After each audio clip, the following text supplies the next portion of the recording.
आजादी का अमृत महोत्सव।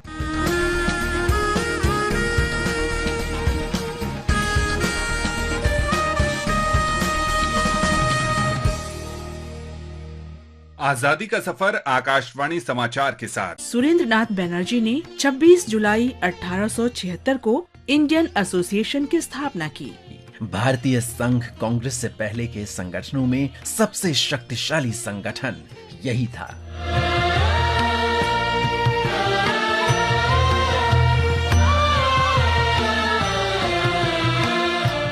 19वीं शताब्दी में सामाजिक और आर्थिक परिवर्तन होने लगे, जिससे राजनीतिक चेतना में भी वृद्धि हुई।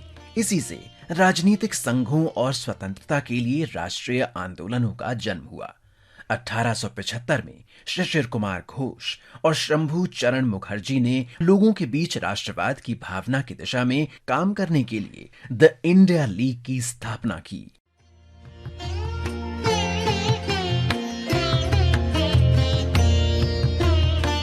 हालांकि लीग का विघटन हो गया और बाद में सुरेंद्र नाथ बनर्जी ने 26 जुलाई 1876 को अपने दोस्त आनंद मोहन बोस के साथ इंडियन एसोसिएशन की स्थापना की। इसे साझा राजनीतिक आकांक्षाओं के आधार पर भारतीय लोगों की एकता के लिए बनाया गया था। इसने 1877 में भारतीय सिविल सेवा परीक्षा के लिए उम्मीदवारों के लिए आयु सीमा में कमी पर आपत्ति प्रकट की थी। एसोसिएशन ने इंग्लैंड और भारत में एक साथ सिविल सेवा परीक्षाओं के साथ साथ उच्च प्रशासनिक पदों के भारतीयकरण की वकालत की। इंडियन एसोसिएशन ने दमनकारी शस्त्र अधिनियम और वर्नाक्युलर प्रेस अधिनियम को निरस्त करने के अभियान का भी नेतृत्व किया।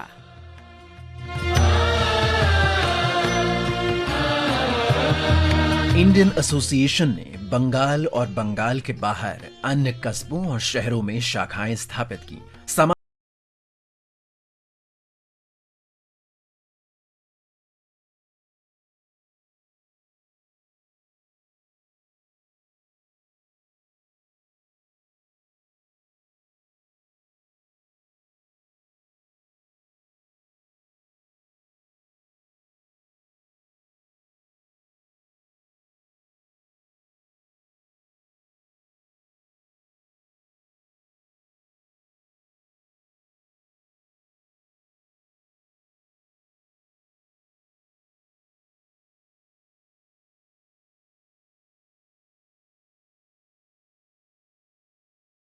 भी स्मरण कर रहे हैं। उनका जन्म 26 जुलाई 1904 को बिहार में हुआ था। मालती देवी गुरुदेव रविंद्रनाथ ठाकुर और महात्मा गांधी से बेहद प्रभावित थीं। शांति निकेतन में पढ़ाई के दौरान वे अपने भावी पति से मिलीं और वे दोनों वर्तमान ओडिशा में स्थानांतरित हो गए। इसके तुरंत बाद नमक सत्याग्रह शुरू हुआ और मालती देवी चौधरी ने खुद को आंदोलन में झोंक दिया। उन्होंने जमींदारों और साहूकारों के खिलाफ कृषक आंदोलन में हिस्सा लिया।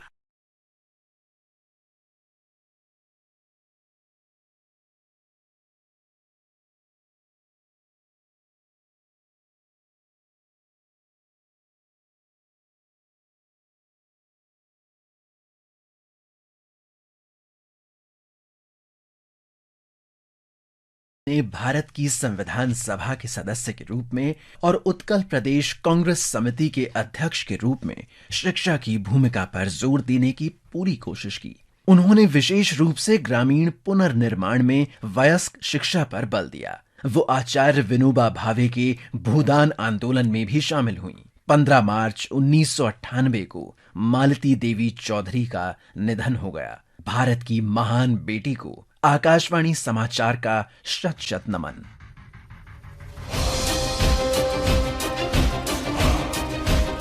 आज हम इस्माइल खान का भी स्मरण कर रहे हैं, जो तत्कालीन बॉम्बे प्रेसिडेंसी के निवासी थे। उन्होंने 1857 में विदेशी शासन से स्वतंत्रता के लिए संघर्ष में भाग लिया और ब्रिटिश ठिकानों पर हमला करने और कंपनी राज को उखाड़ फेंकने की कोशिश में लोगों का नेतृत्व भी किया। इस्माइल को मुठभेड़ के दौरान कंपनी के सैनिकों ने पकड़ लिया और उन पर सरकारी संपत्तियों को लूटने और अंग्रेजों के खिलाफ विद्रोह करने का आरोप लगाया गया। उन्हें आजीवन कारावास की सजा सुनाई गई और 7 मार्च 1859 को अंडमान द्वीप समूह ले जाया गया, जहां 26 जुलाई 1859 को उनकी मृत्यु हो गई। बहादुर शहीद इस्माइल खान को हमारा नमन। आज बस इतना ही। आजादी का सफर आकाशवाणी समाचार के संग कल फिर मिलेंगे नई कड़ी के साथ।